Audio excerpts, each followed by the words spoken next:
जय हिंद दोस्तों, TN मेंटोरा channel में आपका स्वागत है। आज हम लोग हिंदी साहित्य का बहुत ही महत्वपूर्ण टॉप 100 क्वेश्चंस करेंगे।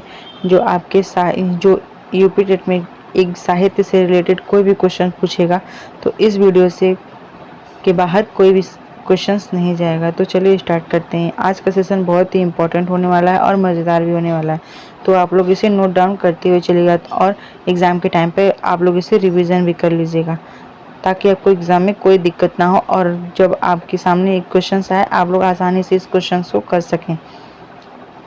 हमारा पहला क्वेश्चन है कि हिंदी साहित्य के इतिहास का सबसे पहले वर्गीकरण किसने किया था।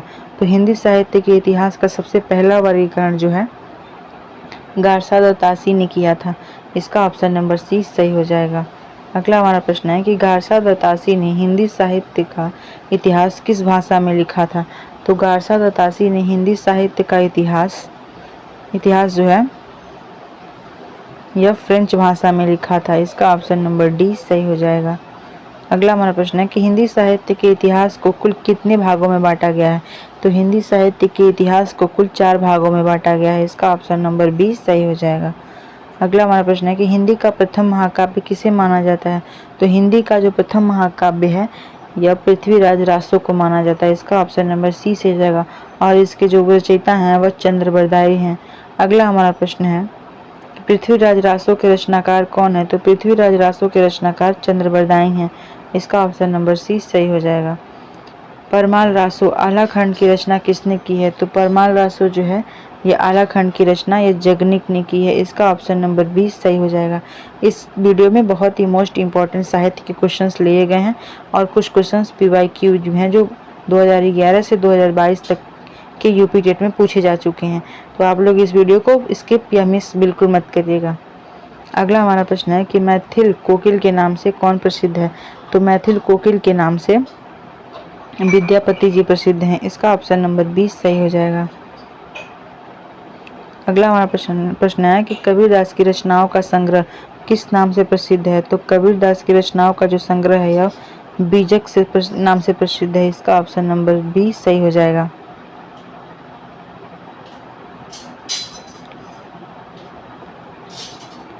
अगला हमारा प्रश्न है कबीर की भाषा को पंचमेल खिचड़ी किसने कहा है। तो कबीर की जो भाषा है पंचमेल खिचड़ी जिन्होंने कहा है वह श्याम सुंदर दास जी ने कबीरदास की जो भाषा है उसे पंचमेल खिचड़ी कहा है। इसका ऑप्शन नंबर सी सही हो जाएगा।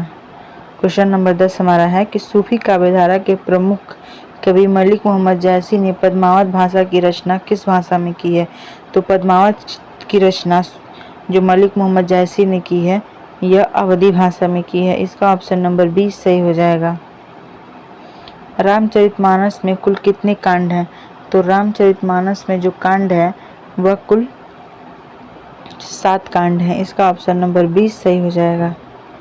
अगला हमारा प्रश्न है कि गोस्वामी तुलसीदास ने विनय पत्रिका की रचना किस भाषा में की है। तो गोस्वामी तुलसीदास ने विनय पत्रिका की रचना जो है यह ब्रज भाषा में की है। इसका ऑप्शन नंबर 20 सही हो जाएगा। अष्टछाप का जहाज किसे कहा जाता है। तो अष्टछाप का जो जहाज है वह सूरदास जी को कहा जाता है। इसका ऑप्शन नंबर सी सही हो जाएगा। सूरदास के गुरु कौन थे। सूरदास के जो गुरु हैं यह वल्लभाचार्य हैं। इसका ऑप्शन नंबर 20 सही हो जाएगा। इस वीडियो में साहित्य से रिलेटेड उस हर क्वेश्चंस को रखा गया है जो आपके यूपी टेट के एग्जाम में चाहे पेपर फर्स्ट हो या पेपर सेकंड हो से रिलेटेड क्वेश्चंस हो। वाड़ी का डिक्टेटर कबीरदास को किसने कहा था। तो वाड़ी का डिक्टेटर जो कबीरदास को हजारी प्रसाद द्विवेदी ने कहा था। इसका ऑप्शन नंबर 20 सही हो जाएगा। कठिन काव्य का प्रेत किसे कहा जाता है। तो कठिन काव्य का प्रेत केशवदास जी को कहा जाता है। इसका ऑप्शन नंबर 20 सही हो जाएगा। बिहारी सतसई में कुल कितने दोहे हैं। तो बिहारी सतसई में जो है ये दोहे 713 हैं या 700 कभी कभी 719 भी दे देता है ऑप्शन में। तो इसका ऑप्शन नंबर 20 सही हो जाएगा। इन दोनों में से कोई भी ऑप्शन आए तो आप लोग इसे मार सकते हैं। अगला हमारा प्रश्न है कि रीतिकाल का वह कौन सा कवि है जो वीर रस की कविताओं के लिए प्रसिद्ध है। तो जो कविताओं वीर रस की कविताओं के लिए प्रसिद्ध है वह भूषण जी हैं, जो वीर रस की कविताओं के लिए प्रसिद्ध हैं। इसका ऑप्शन नंबर सी सही हो जाएगा। अगला हमारा प्रश्न है कि आधुनिक हिंदी साहित्य का जनक किसे माना जाता है? तो आधुनिक हिंदी साहित्य का जनक जो है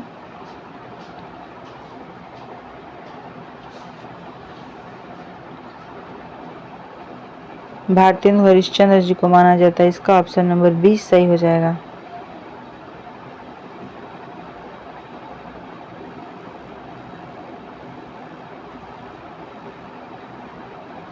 खड़ी बोली का प्रथम महाकाव्य कौन सा है? तो खड़ी बोली का प्रथम महाकाव्य जो है यह प्रिय प्रवास को माना जाता है। इसका ऑप्शन नंबर 20 सही हो जाएगा। किस कवि को राष्ट्र कवि की उपाधि दी गई है? तो राष्ट्र कवि की उपाधि महात्मा गांधी ने मैथिली शरण गुप्त को दिया है। इसका ऑप्शन नंबर 20 सही हो जाएगा और इन्हें भारत भारती के लिए दिया गया था 1912 में। अगला हमारा प्रश्न है, मैथिली शरण गुप्त को राष्ट्र कवि की उपाधि किसने दी है? तो मैथिली शरण गुप्त को राष्ट्र कवि की उपाधि महात्मा गांधी ने दिया है। इसका ऑप्शन नंबर 20 सही हो जाएगा। सरस्वती पत्रिका के सबसे यशस्वी संपादक कौन थे? तो सरस्वती पत्रिका के सबसे यशस्वी संपादक महावीर प्रसाद द्विवेदी जी थे। इसका ऑप्शन नंबर 20 सही हो जाएगा।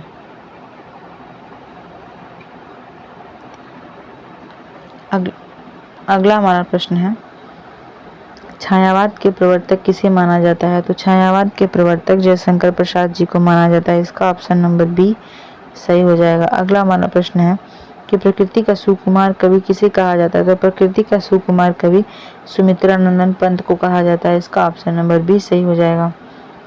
आधुनिक मीरा के नाम से किसे जाना जाता है? तो आधुनिक युग की मीरा महादेवी वर्मा को माना जाता है। इसका ऑप्शन नंबर 20 सही हो जाएगा। कामायनी महाकाव्य में कुल कितने सर्ग हैं? तो कामायनी महाकाव्य में कुल 15 सर्ग हैं। इसका ऑप्शन नंबर 20 सही हो जाएगा।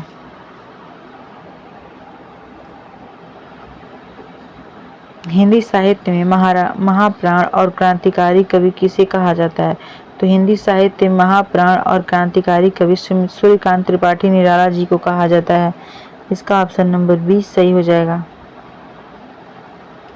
हिंदी साहित्य में हालावाद के प्रवर्तक कौन है? तो हिंदी साहित्य में हालावाद के प्रवर्तक हरिवंश राय बच्चन जी हैं। इसका ऑप्शन नंबर 20 सही हो जाएगा। यूपी टेट के एग्जाम में साहित्य से रिलेटेड कोई भी क्वेश्चन आएगा, चाहे पेपर फर्स्ट हो या सेकंड हो, इससे बाहर एक भी क्वेश्चन नहीं जाएगा। इस वीडियो को आप लोग 1 से 2 बार जरूर देख लीजिएगा, जिससे आपको एग्जाम में आसानी हो और बहुत ही मदद मिलेगी। आग और राग का कवि किसे कहा जाता है? आग और राग का कवि रामधारी सिंह दिनकर को कहा जाता है। इसका ऑप्शन नंबर 20 सही हो जाएगा। प्रयोगवाद और नई कविता के सलाहकार पुरुष किसे कहा जाता है? तो प्रयोगवाद और नई कविता के सलाहकार पुरुष अज्ञेय जी को कहा जाता है। इसका ऑप्शन नंबर ए सही हो जाएगा। अगला हमारा प्रश्न है कि हिंदी का पहला उपन्यास कौन सा माना जाता है? तो हिंदी का पहला उपन्यास जो है यह परीक्षा गुरु को माना जाता है। इसका ऑप्शन नंबर 20 सही हो जाएगा।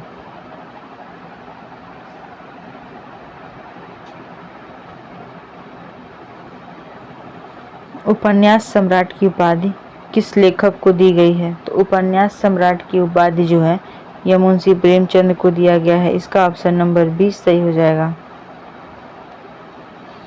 मुंशी प्रेमचंद का कौन सा उपन्यास अपूर्ण रह गया था?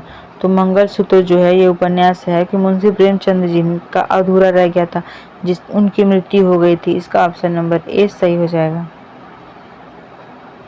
हिंदी की पहली कहानी किसे स्वीकार किया जाता है? तो हिंदी की जो पहली कहानी है यह इंदुमती को स्वीकार किया जाता है। इसका ऑप्शन नंबर 20 सही हो जाएगा। हिंदी का प्रथम आंचलिक उपन्यास कौन सा है? हिंदी का प्रथम आंचलिक उपन्यास मैला आंचल है। इसका ऑप्शन नंबर 20 सही हो जाएगा। अगला हमारा प्रश्न है, हिंदी साहित्य का सबसे प्रामाणिक इतिहास, हिंदी साहित्य का इतिहास किसने लिखा है? तो हिंदी साहित्य का सबसे प्रामाणिक इतिहास जो है हिंदी साहित्य का इतिहास है यह आचार्य रामचंद्र शुक्ल ने लिखा है। इसका ऑप्शन नंबर 20 सही हो जाएगा। हिंदी भाषा का प्रथम ज्ञानपीठ पुरस्कार किसे मिला था? तो हिंदी भाषा का जो प्रथम ज्ञानपीठ पुरस्कार है यह सुमित्रा नंदन पंत जी को मिला था चिदम्बरा के लिए। इसका ऑप्शन नंबर 20 सही हो जाएगा।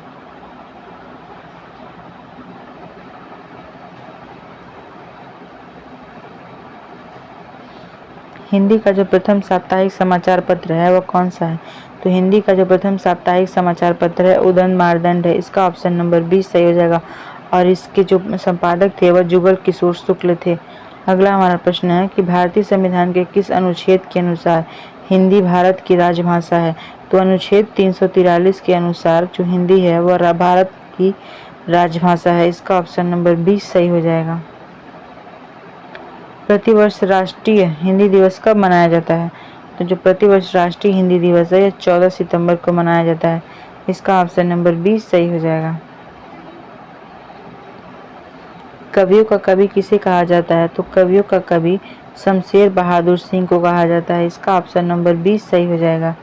अगला हमारा प्रश्न है कि एक भारतीय आत्मा किस कवि का उपनाम है? तो एक भारतीय आत्मा माखनलाल चतुर्वेदी का उपनाम है। इसका ऑप्शन नंबर 20 सही हो जाएगा। रसराज किस रस को कहा जाता है? तो रसराज श्रृंगार रस को कहा जाता है। इसका ऑप्शन नंबर 20 सही हो जाएगा। नाट्यशास्त्र के रचयिता कौन है? तो नाट्यशास्त्र के रचयिता भरत मुनि हैं।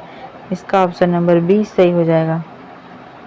हिंदी साहित्य का 9वां रस किसे माना जाता है? तो हिंदी साहित्य का जो 9वां रस है यह शांत रस को माना जाता है। इसका ऑप्शन नंबर 20 सही हो जाएगा। कठिन काव्य का प्रेत किसे कहा जाता है? तो कठिन काव्य का प्रेत केशव दास जी को कहा जाता है। इसका ऑप्शन नंबर 20 सही हो जाएगा।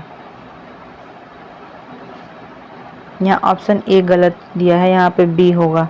केशव दास जी को कठिन काव्य का प्रेत कहा जाता है। अगला हमारा प्रश्न है कि अष्टछाप के कवियों में सबसे ज्येष्ठ जो सबसे बड़े कवि हैं वह कौन थे? तो अष्टछाप के कवियों में सबसे बड़े कवि कुंभनदास जी हैं। इसका ऑप्शन नंबर 20 सही हो जाएगा।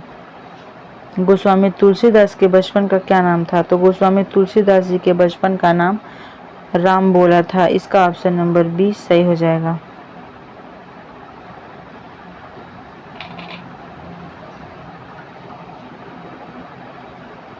प्रथम विश्व हिंदी सम्मेलन 1975 में जो हुआ था वह कहाँ हुआ था?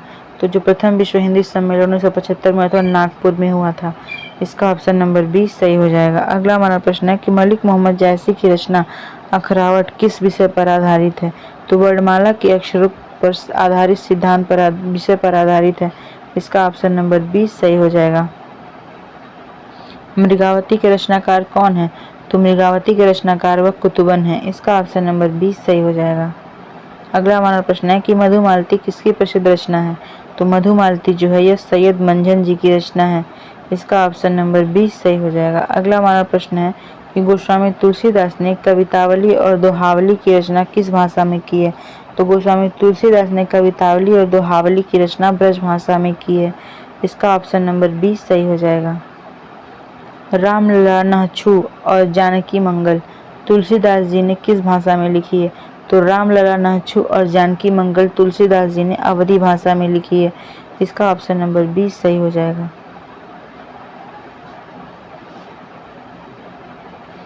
अष्टछाप की स्थापना कब और किसने की थी? तो अष्टछाप की जो स्थापना है 1565 में गोस्वामी विठलनाथ जी ने किया था। इसका ऑप्शन नंबर 20 सही हो जाएगा। अगला हमारा प्रश्न है कि सूरदास की प्रसिद्ध रचना सूरसागर किस भाषा में है? तो सूरदास की जो प्रसिद्ध रचना सूरसागर है यह ब्रज भाषा में है। इसका ऑप्शन नंबर 20 सही हो जाएगा।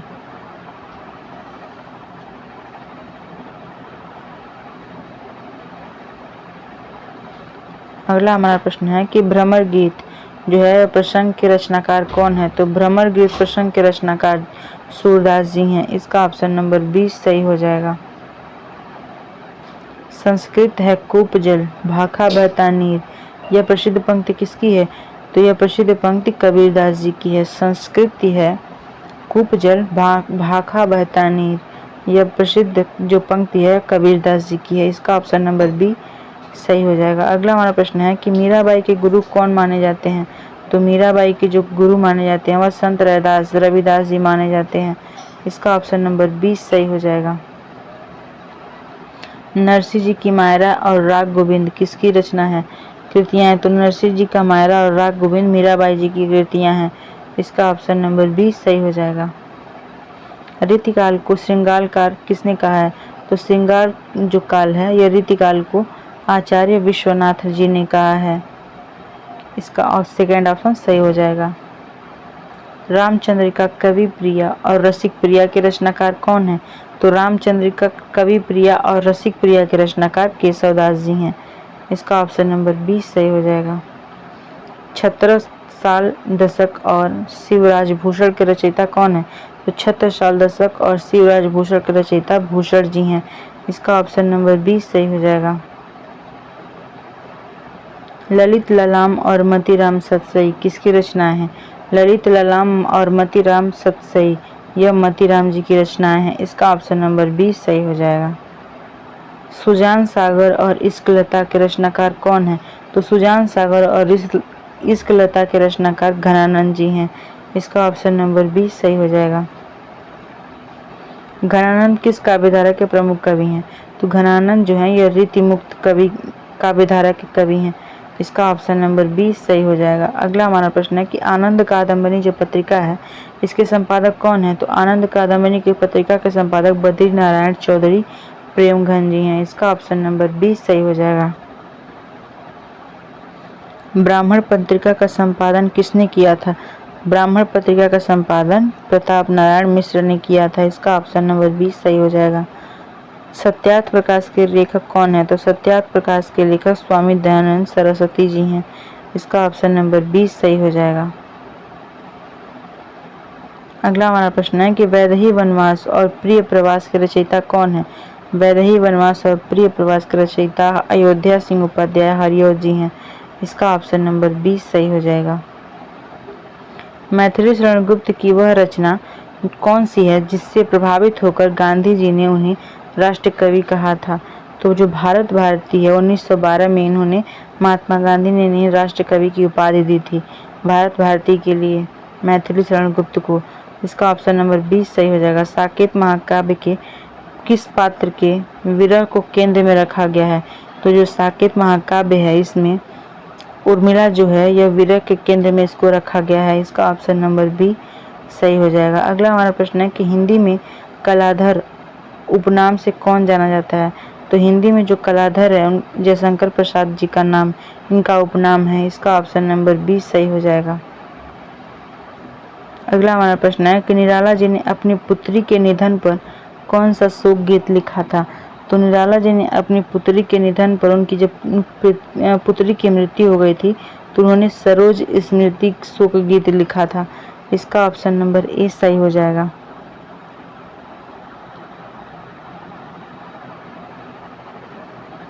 अगला हमारा प्रश्न है कि चिदम्बरा लोकायतन और पल्लव के रचनाकार कौन है?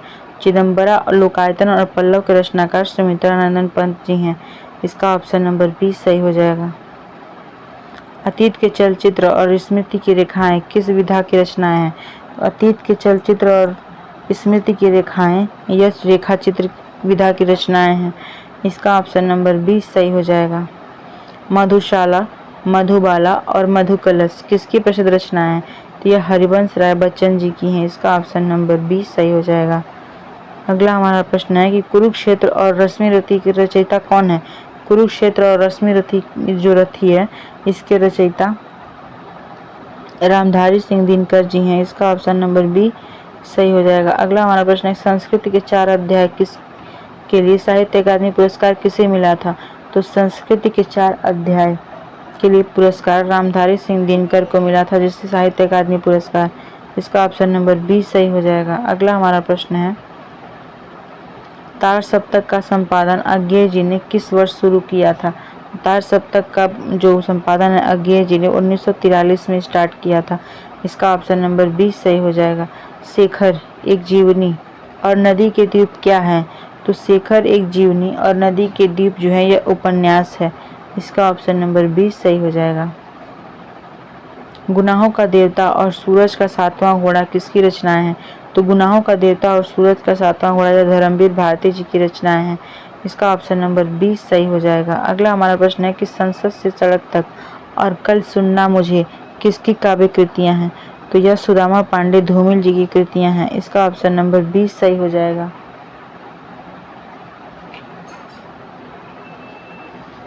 अगला हमारा प्रश्न है कि उपन्यास जो उपन्यास सम्राट है या मुंशी प्रेमचंद का मूल नाम क्या था? तो उपन्यास सम्राट जो है इनका उपनाम था उपन्यास सम्राट, और इनके बचपन का मूल नाम था धनपत राय। इसका ऑप्शन नंबर 20 सही हो जाएगा। साहित्य से रिलेटेड इसमें मोस्ट इम्पॉर्टेंट क्वेश्चंस को सिलेक्ट किया गया है, जिससे आपको एग्जाम में इससे बाहर कोई भी क्वेश्चंस देखने को न मिले। अगला हमारा प्रश्न है कि उसने कहा था कहानी के लेखक कौन है जिन्हें मील का पत्थर माना जाता है? जो चंद्रधर शर्मा गुलेरी जी हैं, इन्हें मील का पत्थर माना जाता है और इनकी रचना है कि उसने कहा था। यह एक कहानी है। इसका ऑप्शन नंबर 20 सही हो जाएगा। मैला आंचल के लिए कौन प्रसिद्ध है? तो मैला आंचल के लिए फणीश्वर नाथ रेणु जी प्रसिद्ध हैं। इसका ऑप्शन नंबर 20 सही हो जाएगा। यह एक आंचलिक है। बाणभट्ट की आत्मकथा उपन्यास किसने लिखा है? तो बाणभट्ट की आत्मकथा उपन्यास हजारी प्रसाद द्विवेदी जी ने लिखा है। इसका ऑप्शन नंबर 20 सही हो जाएगा। अगला हमारा प्रश्न है कि चिंतामणि जो है यह एक निबंध है, इसके लेखक कौन है? चिंतामणि जो निबंध है इसके लेखक आचार्य रामचंद्र शुक्ल जी हैं। इसका ऑप्शन नंबर 20 सही हो जाएगा। चंद्रकांता और भूतनाथ जैसे तिलस्मी उपन्यासों के लेखक कौन है? चंद्रकांता और भूतनाथ जैसे तिलस्मी उपन्यासों के लेखक देवकीनंदन खत्री जी हैं। इसका ऑप्शन नंबर 20 सही हो जाएगा। आषाढ़ का एक दिन और आधे अधूरे नाटकों के लिए लेखक कौन है? आषाढ़ का एक दिन और आधे अधूरे नाटकों के लेखक मोहन राकेश जी हैं। इसका ऑप्शन नंबर 20 सही हो जाएगा। अगला हमारा प्रश्न है कि कलम का सिपाही प्रेमचंद की जीवनी किसने लिखी है? तो कलम का जो सिपाही है यह प्रेमचंद की जीवनी है, और ये जो कलम का सिपाही है उनके पुत्र ने लिखा है, अमृत राय ने। इसका ऑप्शन नंबर 20 सही हो जाएगा। आवारा मसीहा किसके जीवन पर आधारित जीवनी है? आवारा जो मसीहा है यह शरद चंद्र चट्टोपाध्याय के जीवन पर आधारित जीवनी है। इसका ऑप्शन नंबर 20 सही हो जाएगा। उदयनमार्दन समाचार पत्र के संपादक कौन थे? उदयनमार्दन समाचार पत्र के संपादक जो हैं पंडित जुगल किशोर शुक्ल हैं। इसका ऑप्शन नंबर 20 सही हो जाएगा। अगला हमारा प्रश्न है कि प्रथम व्यास सम्मान किससे प्रदान किया गया था? तो प्रथम जो व्यास सम्मान है यह डॉक्टर रामविलास शर्मा जी को प्रदान किया गया था। इसका ऑप्शन नंबर 20 सही हो जाएगा। कवियों का कवि किसे कहा जाता है? तो कवियों का कवि शमशेर बहादुर सिंह को कहा जाता है। इसका ऑप्शन नंबर 20 सही हो जाएगा। ये क्वेश्चंस बहुत ही इंपॉर्टेंट है, आप लोग प्लीज़ इसे एक बार लास्ट तक वीडियो तक जरूर देखिएगा और इसे शेयर ज़रूर करिएगा। अगला हमारा प्रश्न है कि बुंदेले हर बोलो के मुँह हमने सुनी कहानी थी, यह पंक्तियाँ किसकी है? तो यह पंक्तियाँ सुभद्रा कुमारी चौहान जी की हैं। इसका ऑप्शन नंबर 20 सही हो जाएगा। भरत मुनि के अनुसार रसों की कुल संख्या कितनी मानी गई है? तो भरत मुनि के अनुसार जो रसों की संख्या मानी गई है वह 8 मानी गई है। इसका ऑप्शन नंबर 20 सही हो जाएगा। और 9वां रस माना गया है शांत रस। अगला हमारा प्रश्न है वक्रोक्त संप्रदाय के जनक कौन माने जाते हैं? तो वक्रोक्त संप्रदाय के जनक आचार्य कुंतक माने जाते हैं। इसका ऑप्शन नंबर 20 सही हो जाएगा। ये क्वेश्चन बहुत ही इंपॉर्टेंट है, आप लोग इसे एक बार ज़रूर रिवाइज कर लीजिएगा। अष्टछाप के कवियों में सबसे छोटे कनिष्ठ कौन थे? तो अष्टछाप के कवियों में सबसे छोटे या कनिष्ठ जो कवि थे वह नंददास जी थे। इसका ऑप्शन नंबर 20 सही हो जाएगा। तो ये हमारे टॉप 100 सिलेक्टेड साहित्य से रिलेटेड क्वेश्चन थे, जो आपके पेपर फर्स्ट हिंदी का हो या पेपर सेकंड हो, इसमें जो सेकंड जो पेपर होता है उसमें बहुत ही आपको हेल्पफुल होगा। तो आप लोग इसे एक बार ज़रूर देख लीजिएगा, जिससे आप लोग का एग्ज़ाम बहुत ही अच्छे से जाए।